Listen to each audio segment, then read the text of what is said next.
Salam, Bapak Ibu yang dikasihi Tuhan Yesus. Apa kabar? Saya percaya Bapak Ibu semua dalam keadaan baik-baik saja. Hari ini saya akan berbicara tentang menantikan Tuhan. Orang Kristen yang lahir baru mempunyai dua kehidupan, yaitu kehidupan yang digerakkan atau dimotivasi oleh keinginan daging, dan kehidupan yang digerakkan atau dimotivasi oleh keinginan roh. Seringkali kita susah membedakan mana keinginan daging dan mana keinginan roh. Izinkan saya membagikan satu firman Tuhan yang pernah saya pelajari di dalam Alkitab untuk menjalankan kehidupan ini dan untuk pertumbuhan di dalam Kristus, yaitu menantikan Tuhan. Yesaya 40 ayat 31 berkata, "Tetapi orang-orang yang menantikan Tuhan mendapat kekuatan baru. Mereka seumpama Raja Wali yang naik terbang dengan kekuatan sayapnya. Mereka berlari dan tidak menjadi lesu, mereka berjalan dan tidak menjadi lelah."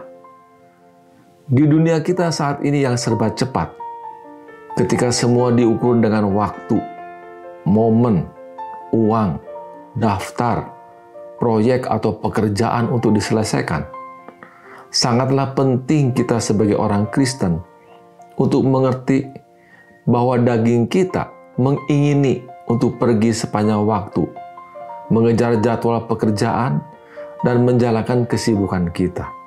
Dan ini membuat hidup kita menjadi agresif. Seringkali semua hal itu tidak membuahkan hasil dan membuat hidup kita menjadi lelah secara fisik maupun mental. Jika saudara mengalami hal seperti itu, saya beritahu bahwa bantuan terbaik yang dapat saudara berikan bagi diri saudara adalah pergi ke ruangan yang tenang dan tidak melakukan apa-apa, tidak merencanakan apa-apa. Jangan meminta apapun kepada Tuhan. Jangan membaca apa-apa. Masuk ke dalam ruangan dan berkata kepada Tuhan, "Tuhan, ini aku." Jangan berpikir terlalu banyak atau kadang-kadang mengutip tulisan atau ayat Alkitab begitu banyak sehingga kita kehilangan maknanya. Nantikan Tuhan. Berdoa dan pujilah Dia. Ini akan membuat kekuatan kita diperbaharui.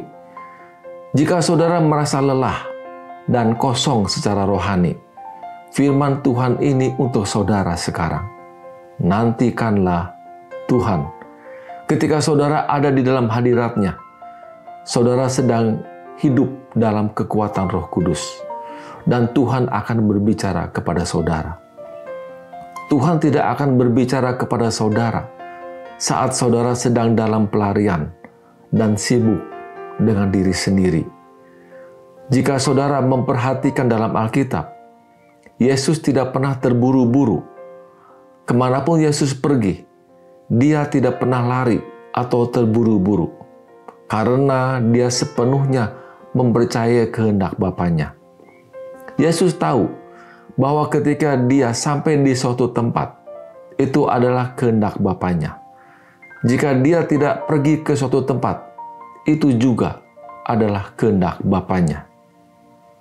Agar kita menjadi seperti Yesus, kita harus memperbaharui pikiran kita dari pemikiran duniawi yang selalu ingin terburu-buru, ingin serba cepat, kepada pemikiran Roh Kudus yang menantikan Tuhan.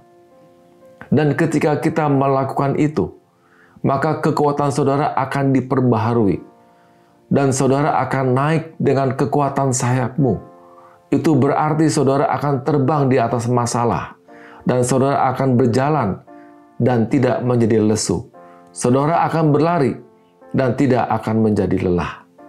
Orang akan bertanya-tanya, bagaimana saudara bisa lari dan tidak menjadi lelah? Kamu bisa jika Roh Kudus memimpin hidupmu. Kamu bisa jika kamu melakukannya dengan cara Tuhan. Jadi kesimpulannya, Jika saudara sungguh-sungguh membutuhkan kekuatan hari ini dari Tuhan, nantikanlah Tuhan. Masuk dalam hadirat-Nya, duduk di sana, dan berkata kepadanya, "Ini aku Tuhan, berbicaralah, aku mendengar." Dan saya jamin, saudara akan mendapatkan diri saudara disegarkan dan diperbaharui di dalam Kristus. Dan ini adalah hal yang saya pelajari dari firman Tuhan. Tuhan Yesus memberkati.